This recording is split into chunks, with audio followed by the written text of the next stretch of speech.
আপনার জানা মতে শাওয়ালের রোজা রাখার সময় প্রচলিত কোনো ভুল আছে কি না, যা আমাদের এড়িয়ে চলা উচিত?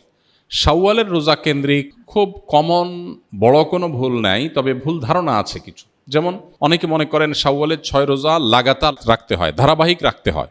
যদি এই ধারণা এখন আস্তে আস্তে পরিষ্কার হয়ে গেছে আমার মনে হয়।